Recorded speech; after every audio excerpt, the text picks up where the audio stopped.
Welcome to the Learner Centered Collaborative Podcast. I'm your host, Katie Martin, and I'm looking forward to a great conversation today with Dr. Jason Van Heukelum. A little background before we dive in. Jason is superintendent of Winchester Public Schools with 27 years in education, including leadership roles in North Carolina and internationally in Bolivia. A former math teacher and principal, he's led major improvements in school performance and teacher effectiveness. He's also secured over 20 million in grants for innovative programs and now guides WPS through its Empower 2025 strategic plan. And moving into 2026, welcome, Wow. Jason. Yeah, well, thank you. It's a pleasure to be here and look forward to our conversation today.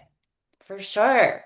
So, beyond the bio that can be pretty technical, I'd love for you to share some of the key experiences that have kind of led to the innovative leader that you are today.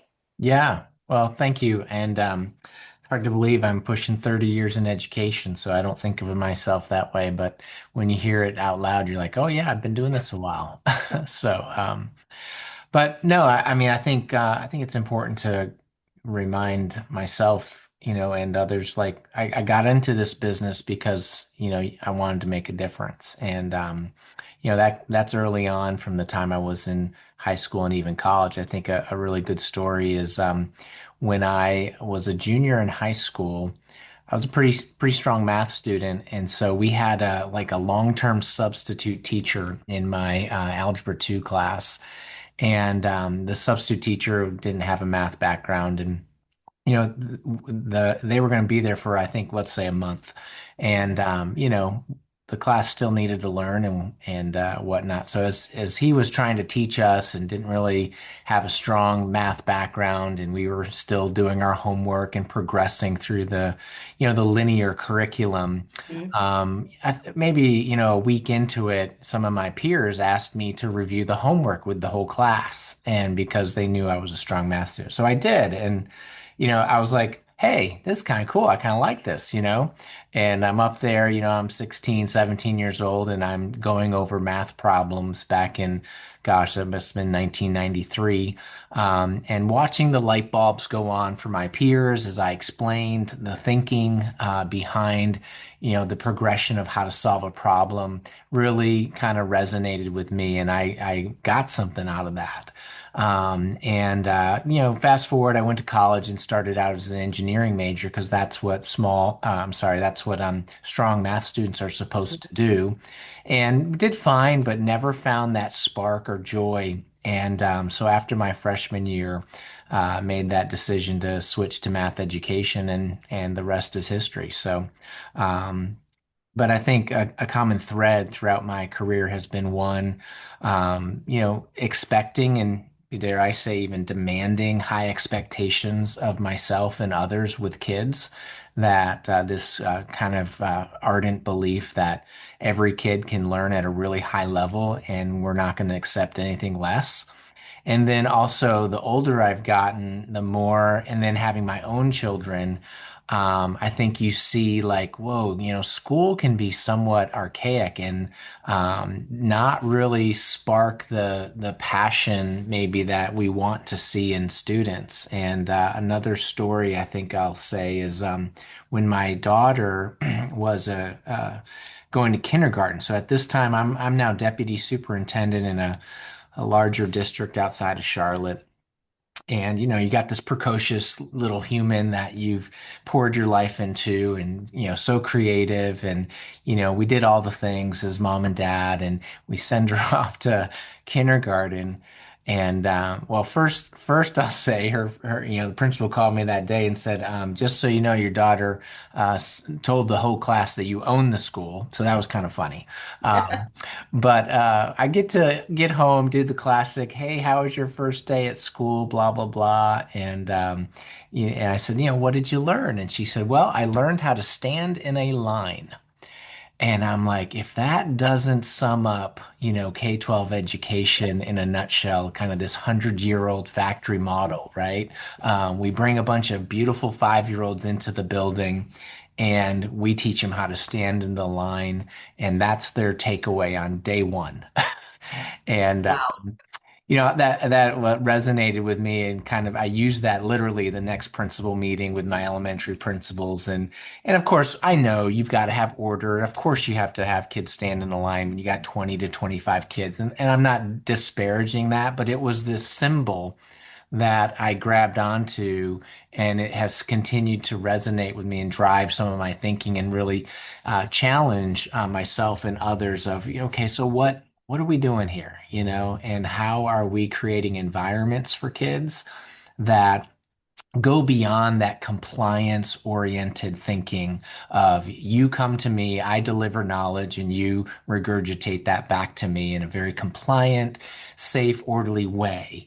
And to what extent might we create environments for kids that are a little bit more dynamic, have a lot more student agency, and especially the older they get, and I know we're going to get into this, mirror the real world that our kids are going to live in, the world that you and I live in, where we have a podcast in the middle of the day, and we don't even are not even in the same state, that type of stuff. So I'll stop there, but those are two stories I think that really shape some of my thinking as a leader. I really appreciate it. Just even seeing you at 16 and in the front of the classroom, kind of Yeah. leading through your peers and how that probably sparks some leadership in you, not only in teaching, but what's possible when you step into those spaces. And I'm just nodding my head as you're talking about your daughter. I have two kids who are in high school Uh, right now. Anyone who's listening to the podcast has heard lots about them. But many of my insights come not only from being an educator in the classroom, but watching them go through their school experience. And, when my son was in second grade, he said to me, "How long do I have to do this, Mom?" oh, And I was like, "What do you mean, bud?" And he goes, "Like school. How yeah, much longer do I have to do this?" And I was yeah. like, oh gosh, like I have failed, in this space that he feels like he wants to opt out at 8 years old. Yeah, And he just said, "You're not very good at your job. Like, aren't you trying to change school? You're not doing a very good job."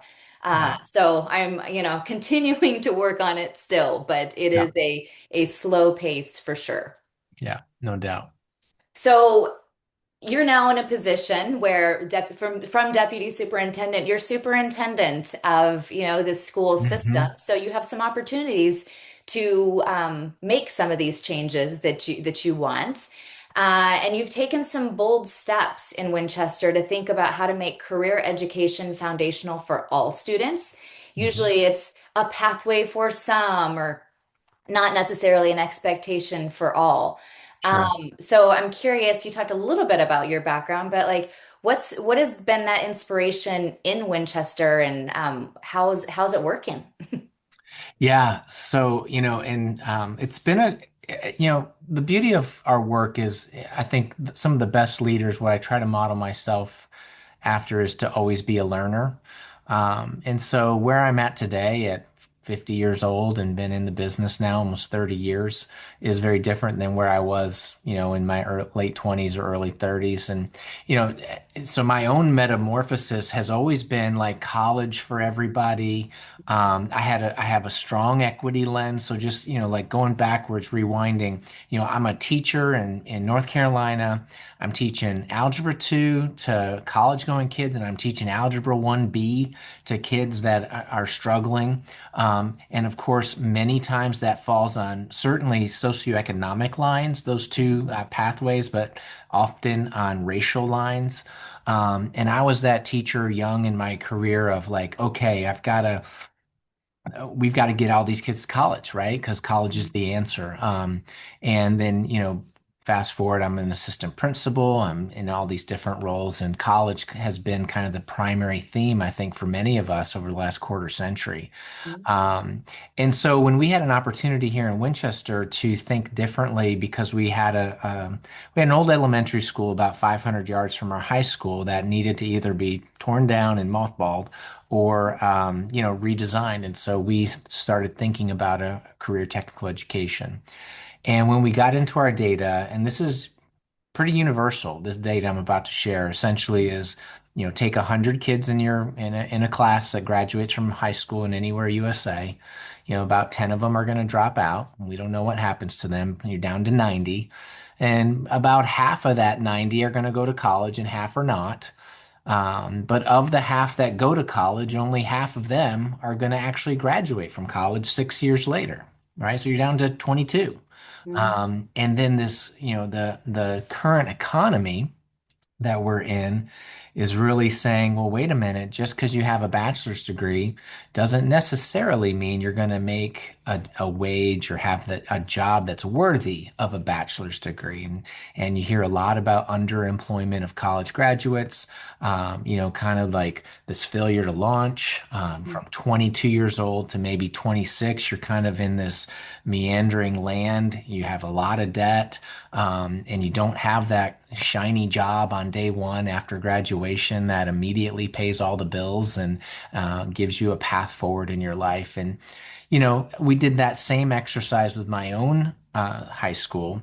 We're a one high school town, and we're also a very at-risk community. So take that same analogy that's pretty much for everyone in the US and knock that down a peg. Because we didn't have as many students going to college right away. Only about 40% of my kids go to college on after graduation. We're 85% free and reduced lunch. We're 33% English language learners, and that's the fifth highest in the Commonwealth of Virginia. Majority minority school division with also a refugee population. And it kind of slaps you in the face, and you say, "Wait a minute, the design of this school, right, for 4 years of a child's life from 14 to 18 years old, the whole design is to Mhm. send them to college. Everything about it is designed to prepare them to be a freshman at State University, right? From the credits we expect them to get, 3 math credits, 4 English credits, American Lit, US history, all the things that we do.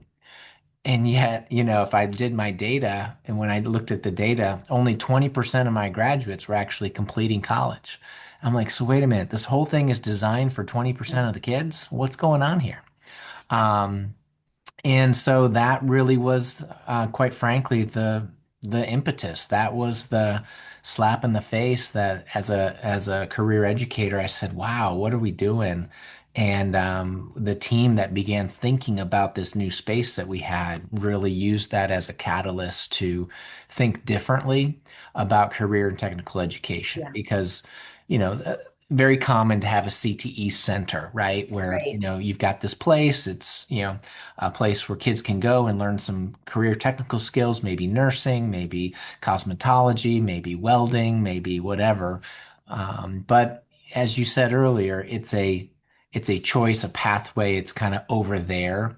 right, Then it's also historically not had the dignity or it was somewhat disparaged, right? It was right. somewhat like for those kids. It's like if you can't hack it, you go over there. And so we wanted to tackle that issue. I just want to like dig in and underscore some of the things that you just highlighted. That data is really important. And I think we ignore it often as educators, and as families. Sometimes you talk to Yeah. families, there's some pushback like, no, we have to have this high bar. But I Mhm. mean, what you just said, I remember working with a group of educators in Kentucky, and we were talking about their plans and their goals. And they said, everything we do is designed to get kids to go to college. Exactly Mhm. what you just said. Yeah. And I said, Yeah. how many of your kids go to college? 30% of their kids were even enrolling in college after high Mhm. school. I Yeah. said, so 70% of your kids, you are not designing any experience for them to know Mhm. who they are, to figure out their strengths, and to have a path beyond high school. Yeah. And I think that's something we really need to think about is like, how are we designing for all? And I love the way that you're thinking about it.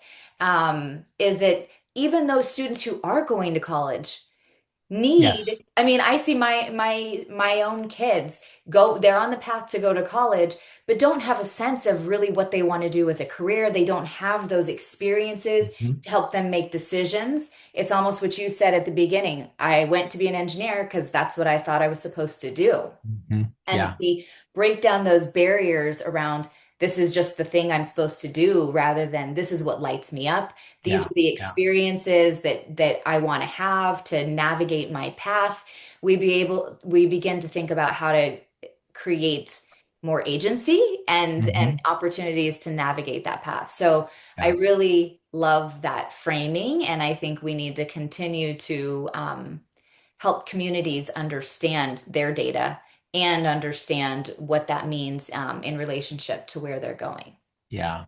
Well, and that is why we landed on this universality, if that's a word, universal nature of career technical education in Winchester now.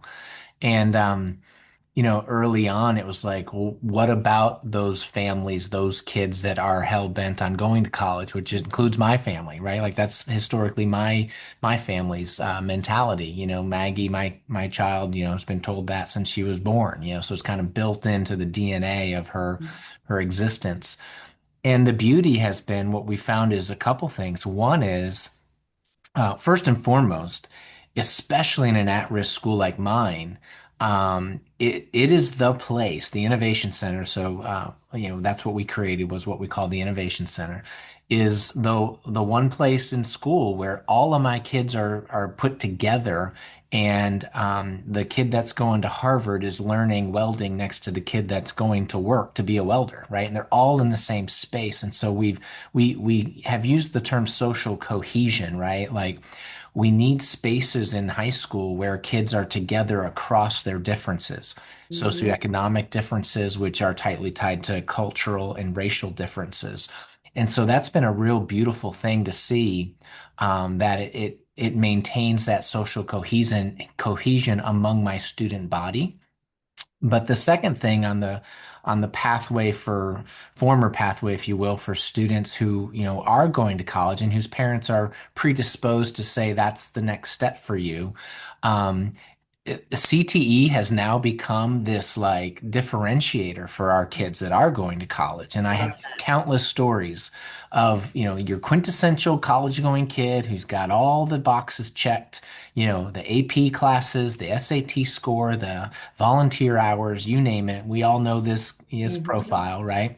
Um, but our kids now, because we've done this now for 5 years, the story out there in that part of my community is, oh, guess what? You're really competitive at Georgia Tech if you got 3 years of welding under your belt, even though those classes don't have any weight in their GPA.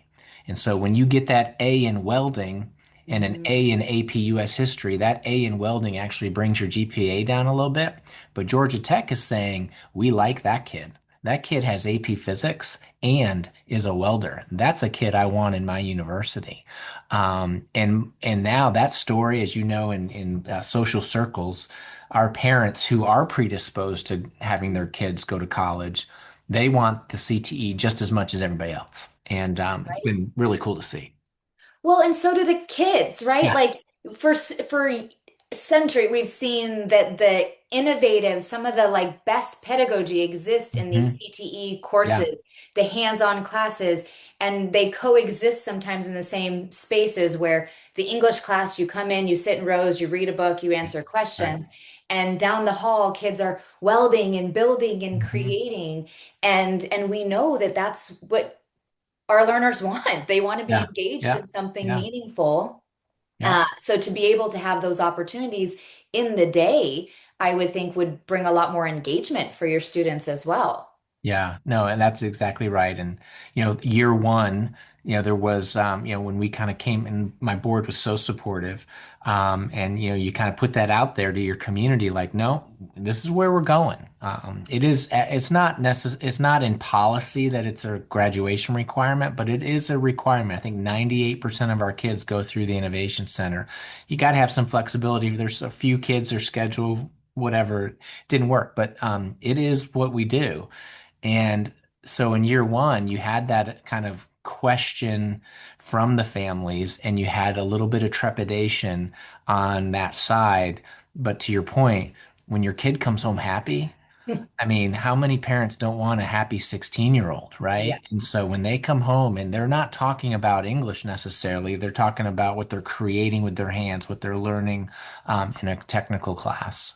So that kind of won the day after 6 months. We didn't hear boo. And so everybody asked me that. They're like, what about that group of families that they're going to say, what about the GPA and the college application? And I'm like, yeah, we don't have that issue. We just don't. right. It was a little issue early on, but it's now a moot point. If anything, it's like a value add to their Totally. experience.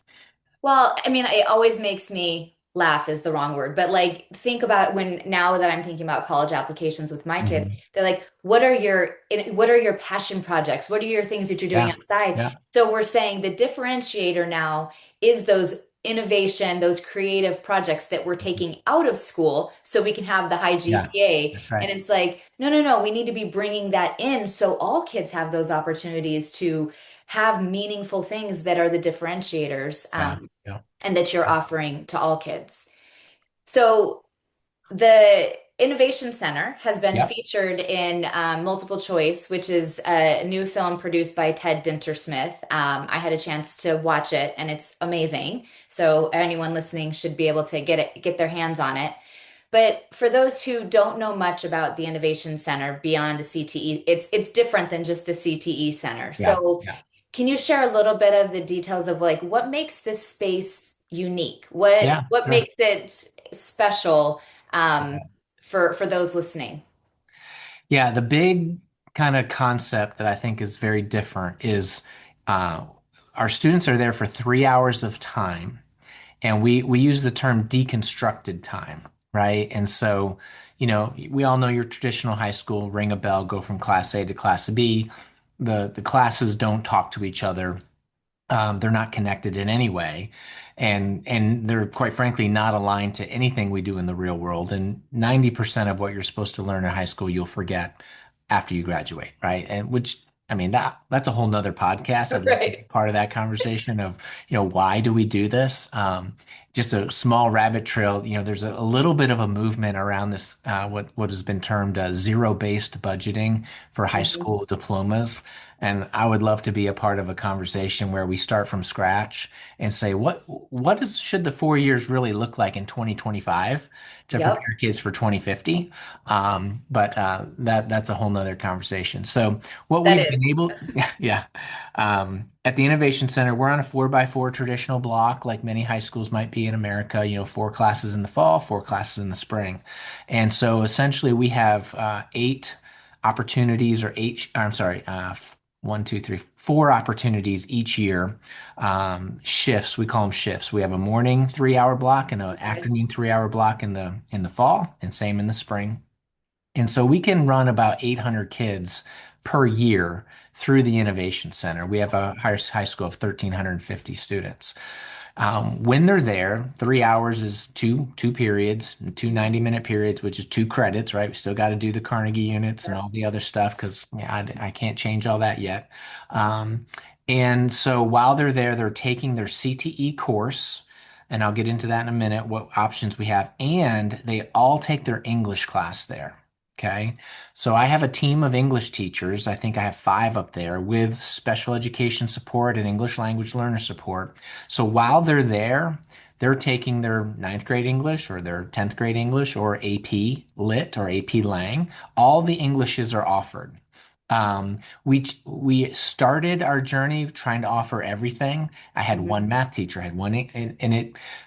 The team came back and said English is the class because it's a spiraling curriculum. It's Yep. not linear, and we can have some collegiality among those academic teachers, and they can create project-based learning units that are um, um, scaffolded ninth to 12th grade. So Yep. you might be an AP Lit or you might be a ninth grader, but the theme of that project-based learning unit is similar or the I same love that. and connected to the 3 academies, You right? mean you don't have to read the Scarlet Letter in every 10th grade Right. class? No. You Yeah. A lot don't? of choice, a lot of student choice. Yeah.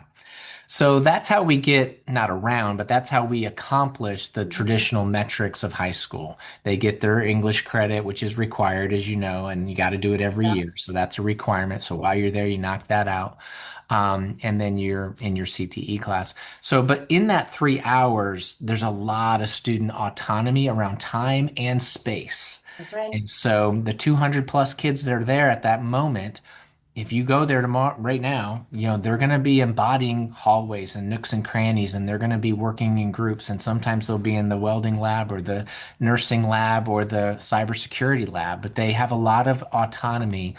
And we've tried to make it such that again, we try to mirror the world of work. Mhm. You're assessed and held accountable and judged based on what you produce, right? Not how much time you sat Yeah. in the class.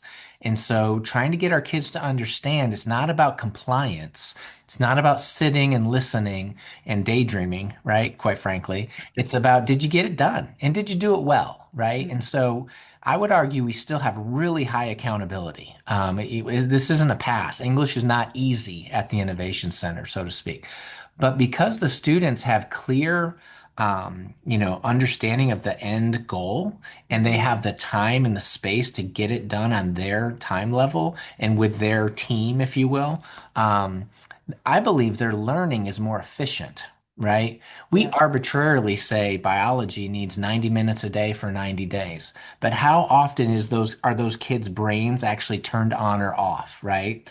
And so there's More off. more off. Yeah, it is. Yeah. So, that's just giving them that agency has produced more efficient learning, in my opinion, because they want to free up time to do some other Yeah. things that they want to do.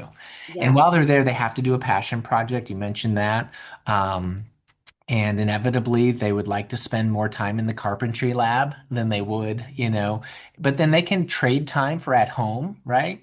And so there's just a lot of freedom and flexibility. This is kind of an outcome that's been kind of neat is, again, at-risk high school, normal high school, I call it sex, drugs, and rock and roll. We got all the issues that everybody else has, right? Um, at the Innovation Center, we have zero discipline. I mean, it just doesn't happen. I mean, we got normal stuff, but nothing major. I mean, the kids own the space. Yeah. We've given them freedom and we treat them like young adults. I always laugh and say, we ask 18-year-olds in this country to raise their hand to go to the bathroom. Yep. Just think about that.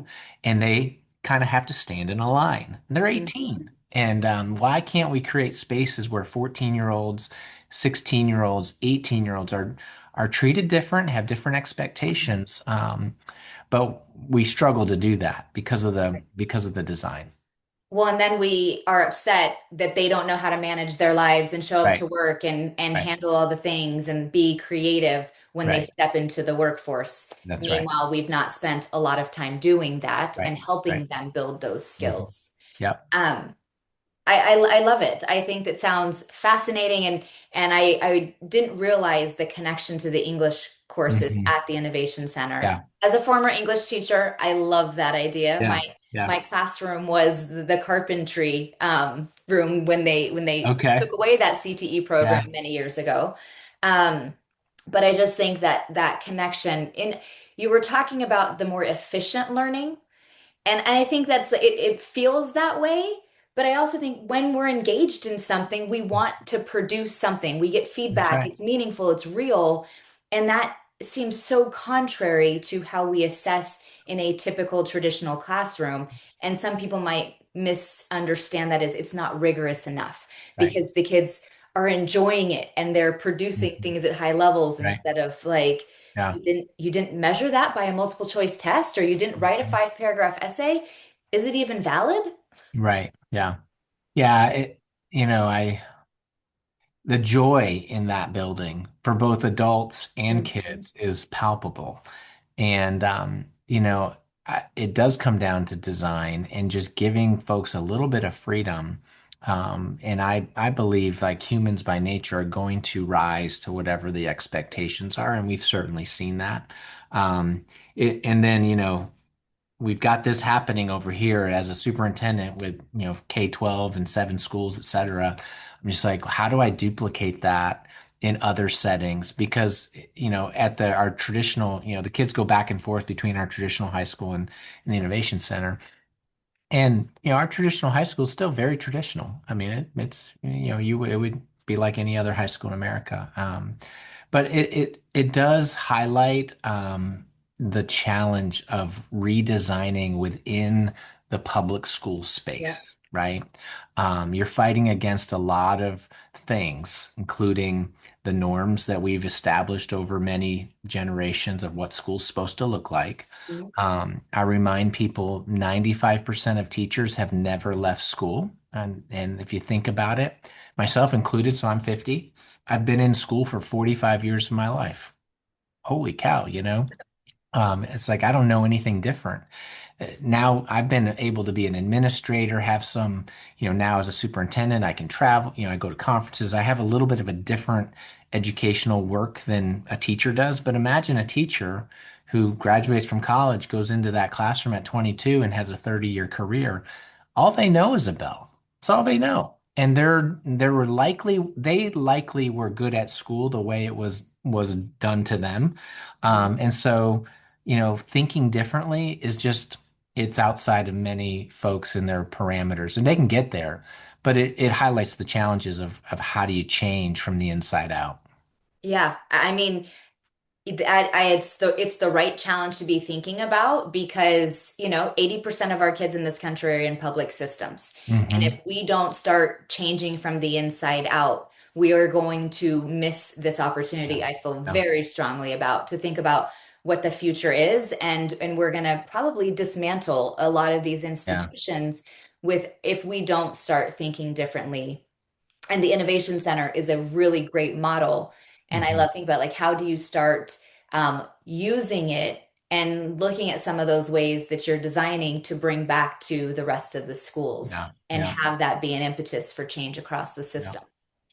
Yeah. And we need to foster more urgency around this because we're losing a lot of talent Hmm. because of disengagement. And so, and we're sending messages to students at a very early age that, and I'll get into kind of the policy realm of what accountability in particular. Hmm. I understand. I've been doing accountability my whole career. I get it. I cut my teeth on No Child Left Behind, um, and yet, and I'm a competitor. Like ask anybody. I want to compete. I want to win, right? How did our neighbor do? I want to beat them in math. Let's go.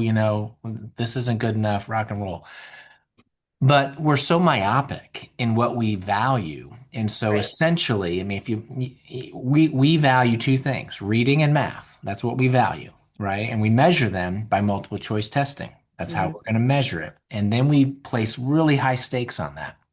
And when that comes down to the superintendent, to the principal, to the teacher, then that forces the behavior of the adults in the building to the point where they're acting not a little bit out of fear, right? It's like, Sure, okay, for I've got to get sure. those good math scores. And I was a math teacher. I remember like, all right, kids, we got to rock and roll on this math test. Um, and so I think about many times the boy, and you said you had a boy, who at a very young age is a Hmm. little squirrely, maybe, and doesn't read so well, right? And they're 7. And so from the time they're 7, we tell this child, you're not reading so well. We're going to, out of the goodness of our heart, we're going to help you read. We're going to help you read. We're going to help you read. We're going to keep you in during recess and we're going to make Right. you Yep. write more because More. it's Yep. hard. Yep. Yep. Yeah. All the things. And so as a 7-year-old, you get that message, and then 8 years old, 9 years old, you just school's not for me. Right. And what have we lost? I think of what we've lost because Totally. essentially that child might be an adult who struggles to read. First of all, it doesn't mean they can't read. Many times it means they just can't, they're not performing the way the test would like them to perform on comprehension. But if you gave them a material they actually cared about, they probably do very well in comprehension. Yeah. But we spend all this time obsessing over that by the time they're 13, 15, 18, school's not for me. We've lost a lot of their potential, Yeah. their human potential on a Yeah. number of different dimensions. And we talk about the five C's and we talk about skills and dispositions, but because we don't measure those things or make those a part of accountability models, they're kind of in the margins. They're just kind Yeah. of niceties that we talk about. Um, but Well, I think two different things. One, another podcast, we can have all the like spin-off podcasts is how we teach reading because yeah, I would argue that many kids don't actually get to spend their days reading. They right. spend their day filling in boxes and Hmm. cutting things, but they're not actually getting the practice reading Yeah. because it's hard. So that's another one. But on the accountability piece, what you're saying, and you said we value math and reading. And I Mhm. might disagree with you there. That's what Okay. we test, but Okay. I don't think it's the only thing we value. I spend my days talking with families and educators and Yeah. leaders about what they care about. And what they care about is their kids being successful and happy Yeah. and that able to launch, that they have skills, that Mhm. they're curious and they can challenge, they can tackle some challenging problems, is what many people care about. Yes. What Yeah. we measure is Yeah. math and reading by multiple choice. And that's Yeah. what people focus on as success. And I think that there is this movement, and we are seeing more and more system leaders start to expand what success looks like in their accountability. Yeah. I'm not saying we get rid of these standardized tests, fine, but Yeah. we can minimize them and not make them the only thing. We can start having young people defend their learning in their, whether it's a passion project, but their defense of learning aligned to their portrait of a graduate, or show how students belong and are engaged in communities. Mhm. Like Mhm. you said, when a kid comes home and they're excited, that is what parents care about. We just need to elevate those things in systems so people see what's happening. Yeah. No, you're 100% agree with that. And it shows the misalignment actually between what we value, humans, our Yes. society, our parents, even the world of work, et cetera, and policy and accountability structures. And we lack the courage at the policy level, at the political level, quite frankly, to expand the scorecard and say, let's have multiple dimensions of assessment, including reading and math, Hmm. but also including these other skills and dispositions.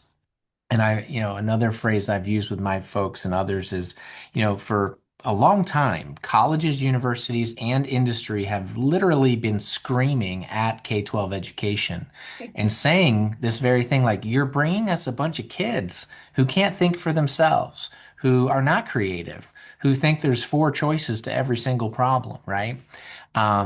And it's like the definition of insanity. We keep doing the same thing over and over again, and we wonder why we're not getting more different results.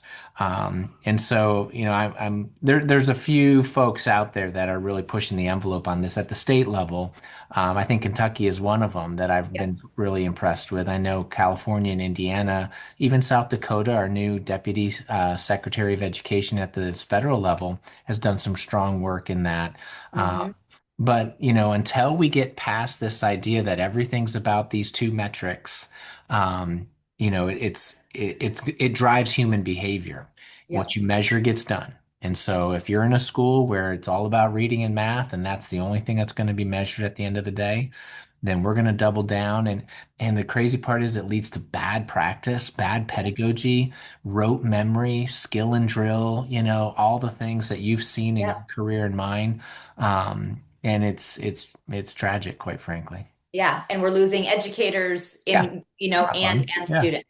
yeah. So in the last couple minutes, let's shift. Hmm. Given that you've taken some courageous steps to build some new models, given what you've learned and what you want to like leave behind, give us a little preview of like if it was an opportunity to build the high school of the future, what would that Yeah. look like? Yeah, so I mean, I think it would start with this concept of right now our curriculum is 100 miles wide and an inch deep, right? Mhm. And we're the only country on the planet that does this. Like Asia, Europe, they have a smaller curriculum and they go deep into that curriculum. Mhm. So that would be one of the kind of foundational principles. I would still argue I want I want math. I want reading. I want history. I want English. I want science. Um, but to what extent can, as a kid travels from 14 to 18, they start to have more agency around those big topics and start to pursue passions that they have in those areas and demonstrate their learning through performance-based assessments. You said the defensive learning, right? Authentic defenses of learning instead of strictly a multiple choice test. So if you want to have some content knowledge that you measure on multiple choice, fine. I'm not opposed to that. But there needs to be places where kids have to articulate their learning. Writing is a lost skill. I see it in my own kid who's about to graduate. She's had a couple teachers that have really challenged her in writing, but it's not the writing that I would like to see, right? Because we don't have time for that and we don't measure it, right? Um, I think of history. How might we flip history from a linear content based to more conceptual?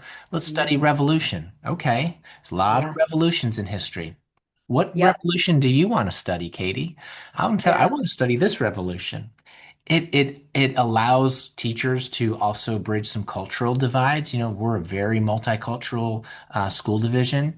Half of my kids are Hispanic and come from Central America and Mexico.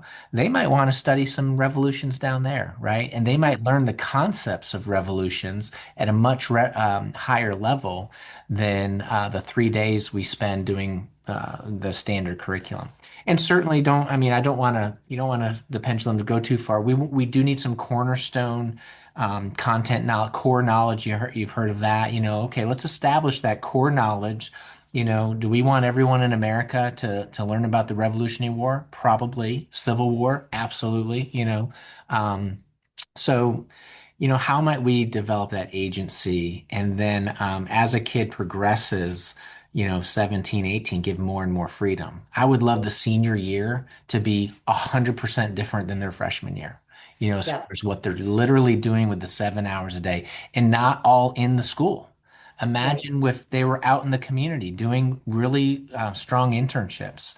Um, and then that frees up space in the school because, half your senior class isn't there on any given day. And well, then I got more space and my teachers are doing different things. So that's just a taste. I mean, I think we can get there. I really do. I'm an eternal optimist. And, Same. I'm not going to stop kind of pushing that envelope. But it can be discouraging at times, as you mentioned earlier, like you look back on a 30-year career and like, we're still here? Are you kidding me? Right. Yeah, for sure. Well, there's lots of opportunity. I love that you're an eternal optimist, and I think that that's the what drives me Mm, is we can't wait for someone else to do it, right. right? If there's an idea, if there's a way to do it differently, we can lean in because there's not a lot of systems that are going to come Yeah. in from the outside, and that's not the goal. So Mhm. I'm going to end with a rapid fire, and I feel Okay. like we could have like four more episodes to dive into other Awesome. topics. But for now, we'll end with this rapid fire. What is one thing we should stop doing in education? Um, it's not too rapid. Caught me off guard. It's all good. Um, well, we've already stopped this, but we should stop um, ranking kids for graduation purposes. Great. I love it. What's one thing we should start doing? We should start having every kid in kindergarten through 12th grade work through project-based learning experiences on a regular basis. Yep. All right, last one. What's one thing we should keep doing? We should keep, in general, we should keep public schools thriving because it's the last place in this country where everyone comes together. We self-segregate by religion, by how much money you make, that determines your neighborhood. But public schools, y'all come together, and in a democracy, it is essential that we cross our differences at different points in our life. And school is kind of the last public square, right? And I think that's essential. It's why I've been so adamant that public schools be innovative, because if we're not, we being public education, will self-destruct because parents ultimately will have some choices and they will choose different avenues. And many times they choose to go into spaces where everyone is the same, right? We got to keep public schools alive. I love that. Jason, thank you so much. It has been such a great conversation. Been looking forward to it for some time now, and thank you for the work you're doing, Yeah. and Well, excited thank to you. continue the conversation. Thank you so much. I appreciate it.